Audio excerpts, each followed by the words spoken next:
Saya heran, Badan Kesehatan Dunia sudah menetapkan COVID-19 ini pandemi global. Penyebarannya sangat cepat, dari manusia ke manusia. Karena itu berkumpul bahaya, jadi sebab penularan.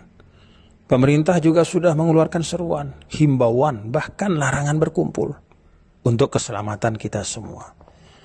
Para ulama dari lembaga-lembaga fatwa di seluruh dunia Islam, Arab Saudi, Mesir, Jordan, Malaysia, Maroko, Yaman, Emirat, Tunisia, Jazair, bahkan kita juga, Majelis Ulama Indonesia, sudah mengeluarkan fatwa. Lebih dari itu, para tokoh umat juga sudah bersuara, meminta untuk kita mentaati seruan pemerintah. Tapi sampai hari ini, masih banyak yang tidak mengindahkan dalil-dalil Al-Quran dan hadis yang disampaikan para ulama, mereka abaikan. Kita ini tidak boleh takut corona, takut itu kepada Allah. Urusan hidup mati itu takdir Allah. Pak, yang memerintahkan kita untuk menghindarkan mudarat itu Allah dan Rasulullah. Dalam Al-Baqarah 195, wala tulqu bi aidikum ila tahlukah. Jangan menjatuhkan dirimu ke dalam kebinasaan.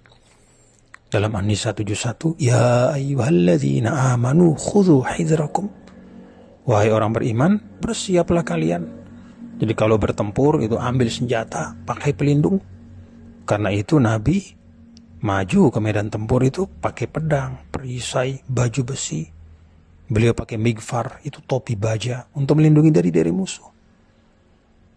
Apakah itu artinya Nabi kurang tawakal, takut kepada manusia, melebihi takut kepada Allah? Kan tidak. Saat hijrah, kalau kita lihat, Nabi juga perginya diam-diam, tengah malam, lewat jalan yang tidak biasa, supaya tidak ketahuan orang Quraisy, supaya nggak ketangkap. Apa itu artinya Nabi penakut? Pada saat penyakit menular, kata Nabi, firro minal majzum, firoroka minal asad.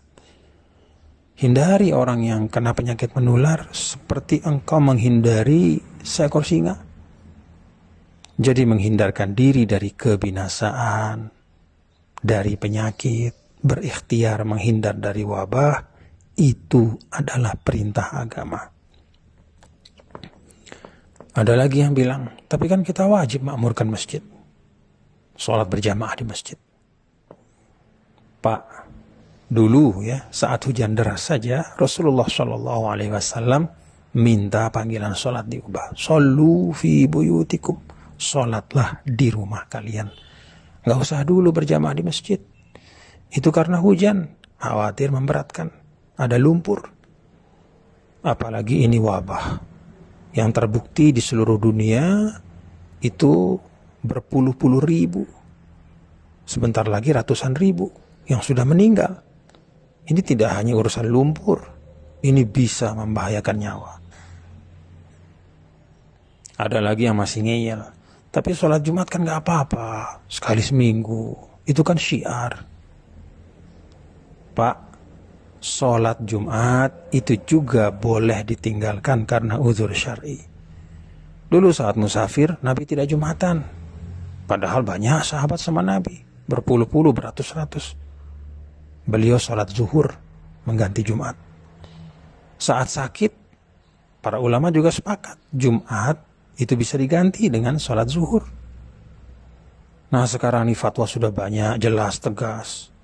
Untuk kemaslahatan umum, memutus rantai penyebaran wabah, menyelamatkan jiwa manusia. Apalagi penyakit ini kan ada yang disebut asimptomatik. Nggak kelihatan gejalanya, padahal dia sudah bawa virus. Karena itu, mari kita ikuti fatwa para ulama kita, ikuti seruan pemerintah, dengar pendapat dari para ilmuwan. Saya malah bayangkan ya, ini orang-orang yang berkeras tetap Jumatan. Kalau mereka hidup sama Rasul dulu, mungkin Rasul SAW sendiri mereka lawan. Pada waktu musafir misalnya, ikut musafir sama Nabi, Nabi tidak sholat Jumat, mungkin mereka demo, protes sama Nabi. Kalau mereka dulu hijrah sama Nabi, mungkin mereka protes, kok Rasul pergi tengah malam, kok takut sama manusia.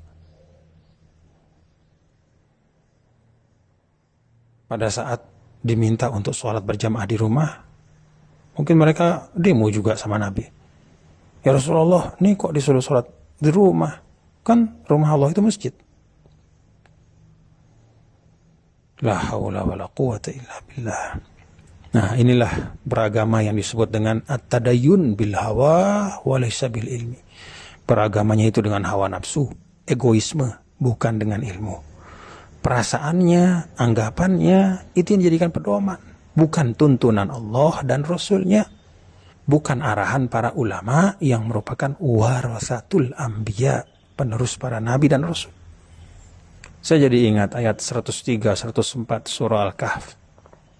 Qul hal nunabbi'ukum bil akhsarina a'mala alladzina dhalla sa'yuhum fil hayatid dunya wa hum yahsabuna annahum yuhsinuna sun'a.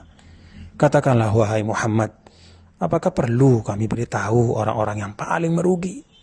Itulah orang-orang yang sia-sia perbuatan mereka, padahal mereka menyangka mereka sudah berbuat yang sebaik-baiknya. Kata Imam Tabari, mereka adalah kullu amilin amalan yahsabuhu fihi musiban wa annahu lillahi bifi'lihi dzalika muti'un murdi wa huwa bifi'lihi dzalika lillahi muskhit wa an tariqi ahli al-iman bihi jair. Orang yang beramal dengan amal yang mereka sangka tepat dan dengan itu menjadi orang yang taat dan mendapat ridha Allah, padahal pekerjaannya membuat Allah murka dan jauh dari jalan orang beriman. Mari kita taati fatwa para ulama kita, ikuti seruan pemerintah, simak kata para ilmuwan sebagai ikhtiar. Semoga wabah ini segera berlalu dari tengah-tengah kita.